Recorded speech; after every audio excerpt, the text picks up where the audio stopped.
Welcome back to the channel, guys. Well, first off, I just want to say cheers for all the new subscribers. It's a little bit of a journey going on, all this split screen stuff. We've got all sorts of crazy stuff on the way in, and yeah, glad you can come and be a part of it. But what we're doing today, we are going to put a rack and pinion steering in the wife's 1963 muffin top ute. It had some fairly sloppy steering, even though everything was restored.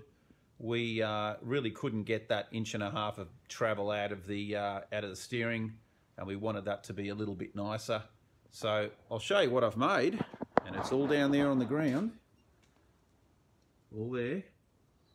So stay tuned, and I'll show you how I made all the components and what I sourced to do a right-hand drive, not left-hand drive. Unfortunately, we're down under here, and how we got that to be bolted into the cab, and yeah, we'll see how we all go. So yeah, stay tuned and check it all out.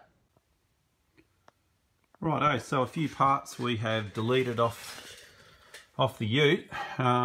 Where the C is where the column is going to go for the steering rack. Obviously I've completely deleted the pivot pin up here and removed the steering box as well. Now that little yellow line there is going to dictate as a rough guide where our shaft, uni shaft, is going to be running. And if I get the bevel box, try and do this one-handed, I'll have to come back a bit here. There's your bevel box, and obviously it needs to run in this orientation like that. If you have a look there, you can see that spindle is going to be travelling on a bit of an angle, but obviously we've got a uni joint on either end, so in terms of it binding, that's going to be no problems at all. It will definitely handle that. So basically the shaft is going to run, I'll just use this as a guide. The shaft's going to run about there. So travelling in that direction, and then travelling, actually it'll probably be more like that. So we'll have to have a little bit of a play around with this. Obviously these brake lines will all be rerouted anyway, so they'll be out of the way. But it looks like, from the preliminary investigation here, that this will work. So it's going to be tight, that's for sure. It's not going to be an easy mount. And they'll have to make a few cardboard templates and then transfer it to some, 6mm plate for it to be quite sturdy. So anyway, it looks like it will work. I was a bit concerned I might have to relocate the brake master cylinder and move it over to here or move it over to there. But I think I can run it as it is now and run it straight through there. Anyway, that's just a quick little update, and we will keep nutting out. Let's see how we go. So what we're going to do, we've got a bunch of parts here on the ground. I just went to the wreckers, auto recyclers, whatever you want to call them, and got some uni joints. And these uni joints are just a generic, I'm not sure they're off some sort of Toyota, but we're just after basically these knuckles to find out clearances. I've got another shaft here. This one here I just butchered off a Camry, I think, or something, I'm not sure. But, I was after that little uni joint there in the middle. And it's got some splines. It's got the double D shaft, which we're going to need. And what we're doing is we are going to look at how this is all going to get mocked up. So at the moment, I have, again, just tack welded this little section here. Just to see how we're going to go with clearances, clearance. And if you have a look here, I'm trying to do this one-handed, just to give you an idea of where we're going to be. That's kind of like what it's going to look like.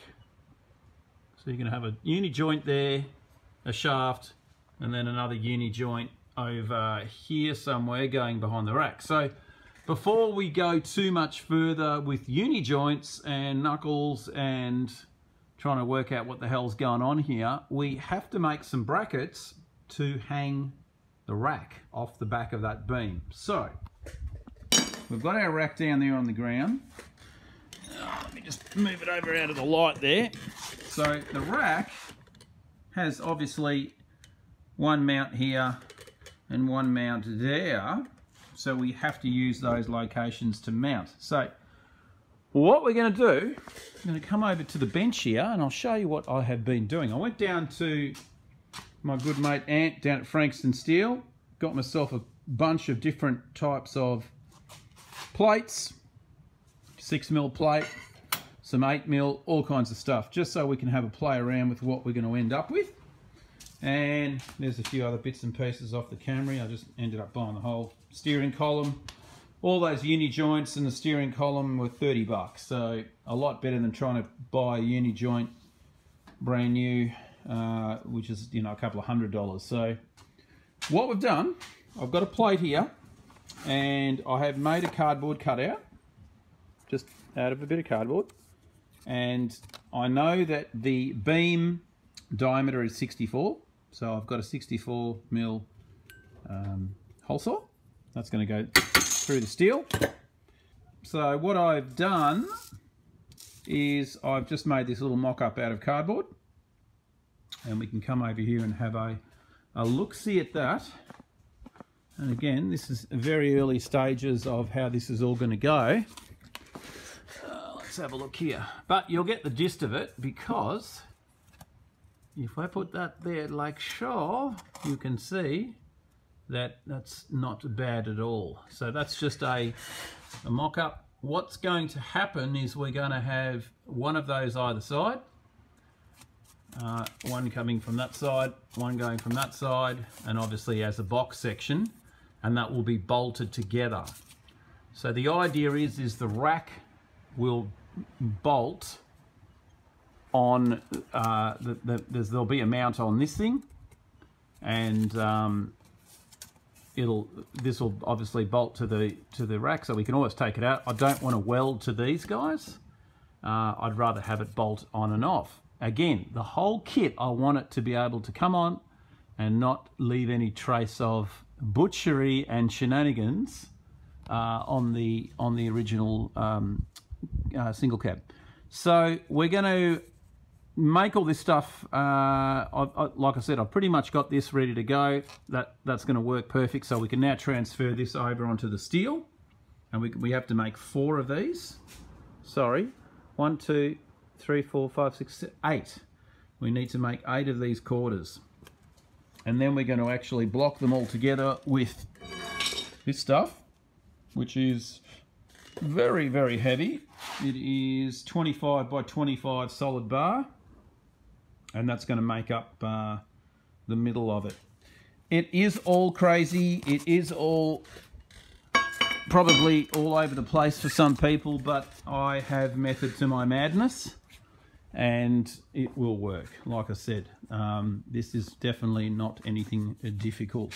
It's a matter of going through the processes and getting this to work. So what we're going to do first, we are going to transfer this over to the steel, and then we're going to use the drill press over there, and this one, and plenty of lubrication, and we're going to make some holes in this, then slot it, cut it straight up the middle with a grinder. All right, let's get to it. Okay, so what I've done is I've divided this up into 4s, and then I've actually made a hole punch mark just here and here, which is 14 centimeters apart. And the idea is we can plunge now that hole saw right there. We're going to make 2 holes and then slice it up the middle. And as you can see here, if we put this like so, like that, you can see that that is in the middle of those little dimples that I've made. And yeah, all theory, of course, it could still go pear shape. We don't know. So next thing we need to do now is transfer this over to the drill press and get these 2 holes cut out. So let's get on to that.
Okay, so we've got the secondary set of brackets welded up.